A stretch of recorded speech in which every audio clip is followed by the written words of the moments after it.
Oke, recording. Bismillahirrahmanirrahim. Assalamualaikum warahmatullahi wabarakatuh. Perkenalkan, nama saya adalah Rizky Aditya Surya Pratama atau biasa disingkat SP, SSI MT.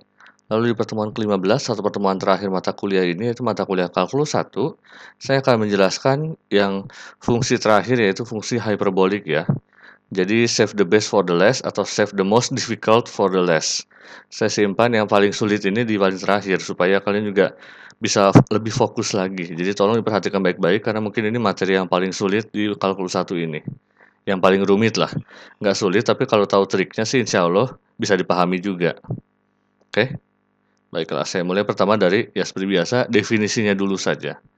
Jadi fungsi hiperbolik itu adalah suatu kombinasi dari fungsi eksponensial yang akan membentuk suatu fungsi namanya adalah fungsi hiperbolik. Contohnya adalah kosinus hiperbolik atau cos H dan sinus hiperbolik atau sin H. Ya ini jangan dibaca cos ya, tapi cos H aja supaya nggak kebelit-belit gitu. Dan ini sin H. Jadi cos Hx ini untuk rumus standarnya. Cos Hx adalah E pangkat X ditambah E pangkat min X per 2. Lalu sin Hx itu adalah E pangkat X dikurangi E pangkat min X dibagi 2. Nah, aturan yang berlakunya kalau misalnya di fungsi trigonometri itu adalah cos kuadrat X ditambah sin kuadrat X sama dengan 1. Ini maaf agak buram ya. Jadi, kalau di fungsi perbolik ini, aturan yang berlaku itu yang paling utama adalah cos H kuadrat X dikurangi sin H kuadrat X sama dengan 1. Itu dari ini, yang 2 ini dipangkatkan, dikuadratkan menjadi E pangkat 2X ditambah 2 ditambah E pangkat min 2X per 4 dikurangi ya E pangkat 2X dikurangi 2 plus E pangkat min 2X per 4. Ini kan coret, ini kan juga coret ya, ini dikurangi ini coret. 2 per 4 dikurangi minus 2 per 4 sama dengan 2 per 4 ditambah 2 per 4 sama dengan 4 per 4 sama dengan 1. Itu kira-kira asal muasalnya kenapa cos H kuadrat X dikurangi sin H kuadrat X sama dengan 1. Oke? Seperti rumit tapi sebenarnya simple kan? Ini karena ini coret, coret, coret, jadi 2 per 4 ditambah 2 per 4 sama dengan 4 per 4 atau 1 gitu. Oke? Berikutnya ini bedanya fungsi hiperbolik dengan fungsi trigonometri itu misalnya dilihat dari luas area dalam kurva. Misalnya untuk di fungsi trigonometri itu kan merupakan fungsi sirkular atau fungsi lingkaran ya. Jadi dalam bentuk lingkaran untuk trigonometri ini. Di mana dalam fungsi lingkaran ini x-nya adalah cos t dan y adalah sin t. Ini masuk ke persamaan linear lingkaran, parameter lingkaran. Jadi kalau di sini luas areanya untuk X, Y atau cos T sin T ada di A ini, di dalam lingkaran ini. Di mana seperti yang kita tahu, X kuadrat plus Y kuadrat atau cos kuadrat ditambah sin kuadrat sama dengan 1. Gitu. Sedangkan untuk fungsi hiperbolik, seperti ini, luas area dan kurvanya, A-nya itu di luar lingkarannya. Di mana X sama dengan cos T dan Y sama dengan sin T, ini adalah persamaan cabang kanan dari hiperboliknya. Hiperbolik ya, maaf saya kurang nambahin. Satuannya ya ini, aturan tadi, X kuadrat minus Y kuadrat sama dengan 1. Luas areanya adalah di luar kurva yang sebelah sini gitu. Untuk cos HT, sin HT gitu. Bedanya antara trigonometri dengan yang hiperbolik ini ya. Itu kira-kira perbedaan untuk luas areanya. Nah, fungsi hiperbolik yang lain. Jadi, selain sin dan cos, ada juga fungsi-fungsi hiperbolik lainnya sama seperti fungsi trigonometri. Contohnya ini, tan Hx itu sama sin Hx dibagi cos Hx. Itu artinya sama dengan E pangkat X minus E pangkat min X dibagi E pangkat X ditambah E pangkat minus X. Per 2-nya hilang semua ya, karena per 2 dibagi per 2, coret-coret, hilang. Jadi sisanya tinggal ini gitu. Lalu, kotangan X, kotangan Hx ya, kot Hx itu sebenarnya cos Hx dibagi sin Hx, kebalikan dari tangan X, yaitu dibalik aja, sama dengan E pangkat X plus E pangkat min X dibagi E pangkat X dikurangi E pangkat minus X. Berikutnya ada secant Hx, yaitu sama 1 per cos Hx, sama dengan 2 per E pangkat X plus E pangkat min X, dibalik aja cos Hx-nya. Lalu kosekan HX itu sebenarnya kebalikan dari 1 per sin HX. Jadi kebalikan dari sin HX ya, sama dengan 1 per sin HX sama dengan 2 per E pangkat X minus E pangkat min X. Itu kira-kira untuk fungsi parbolik yang contoh-contoh yang lainnya.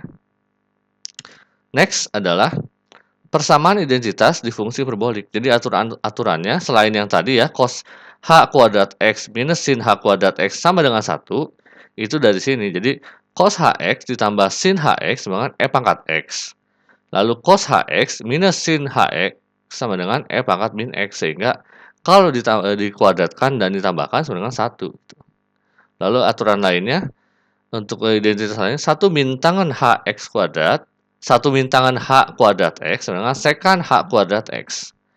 Kotangan H kuadrat X minus 1 sama dengan kosekan H kuadrat X. Jadi kira-kira ada 5 persamaan identitas yang ada di fungsi parbolik ini. Untuk turunannya, ini juga ada turunan dari fungsi parbolik. Jadi untuk turunan dari dx cos HX itu sama dengan dx diturunkan dari E pangkat X plus E pangkat min X per 2 menjadi E pangkat X minus E pangkat minus X per 2 sama dengan sinus HX. Jadi, turunan dari cos HX sama dengan sinus HX. Oke? Kira-kira itu simpelnya. Integralnya juga sama, karena integral kebalikan dari turunan ya. Integral sin HX dx sama dengan cos HX plus konstanta C. Untuk sin HX sama itu juga hampir sama. Jadi dx dari sin HX itu sama dengan dx dari E pangkat X minus E pangkat min X per 2 sama dengan E pangkat X plus E pangkat min X per 2 sama dengan cos HX. Diintegralkan pun sama. Jadi integral cos HX dx sama dengan sin HX plus C.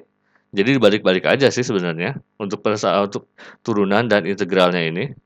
Yang mulai agak rumit yaitu ada di, nah ini turunan untuk yang fungsi-fungsi parbolik yang lainnya. Jadi untuk tan HX itu dx tan HX sama dengan dx sin HX per cos HX sama dengan cos H kuadrat X minus sin H kuadrat X per cos H kuadrat X. Itu sama dengan 1 per cos H kuadrat X sama dengan sekan H kuadrat X. Oke.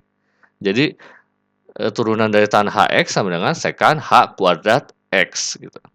Lalu dari kotangan HX turunannya dx kotangan HX sama dengan dx cos HX per sin HX. Jadi kebalikan dari yang tan HX sama dengan sinus H kuadrat X dikurangi cos H kuadrat X per sin H kuadrat X sama dengan ini.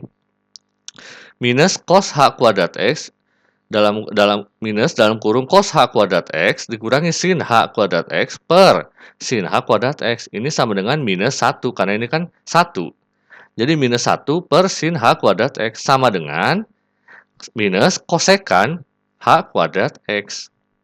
Oke, cukup rumit tapi intinya dx kotangan HX sama dengan minus kosekan H kuadrat X. Berikutnya dx dari sekan HX sama dengan dx dari 1 per cos HX sama dengan ya minus sin HX per cos H kuadrat X sama dengan minus sekan HX tangen HX. Berikutnya dx dari kosekan HX sama dengan dx 1 per sin HX sama dengan minus cos HX dibagi sin H kuadrat X sama dengan minus kosekan HX kotangen HX. Oke? Iya, cukup rumitnya di yang selain sin dan cosnya ini. Oke? Next adalah grafiknya. Jadi untuk fungsi parbolik, contohnya saya berikan dua contoh yang paling dasar yaitu sin HX dan Y sama dengan sin HX dengan Y sama dengan cos HX ya. Persamaannya seperti ini. Fx sama dengan sin HX sama dengan E pangkat X min E pangkat min X dibagi 2, di mana X anggota bilangan real. Di mana bisa dilihat F itu selalu monoton naik ya.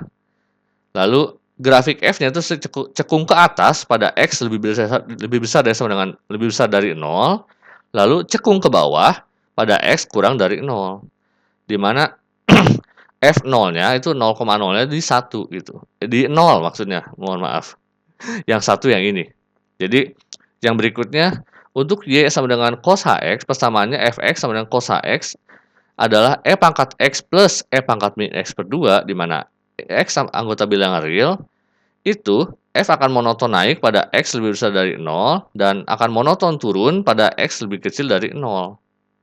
Di mana grafik f-nya selalu cekung ke arah atas gitu. Dan f0-nya itu ada di 1.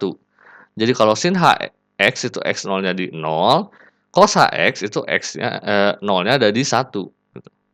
Oke. Lebih jelasnya mungkin akan saya nah penggambaran seperti ini. Jadi untuk Y1 di mana ini adalah setengah E pangkat X, kurvanya adalah di sini ya. Lalu untuk Y2 minus setengah E pangkat min X, kurvanya di sini. Kurva Y sama dengan sin HX atau E pangkat X dikurangi E pangkat min X dibagi 2 itu ada di antaranya, antara Y1 dan Y2 ini, yaitu di antara setengah E pangkat X dan setengah E pangkat min X. Jadi di sini yang merah ini. Oke, itu kira-kira untuk kurva sin HX-nya. Lalu untuk cos HX seperti ini kira-kira bentuknya. Jadi untuk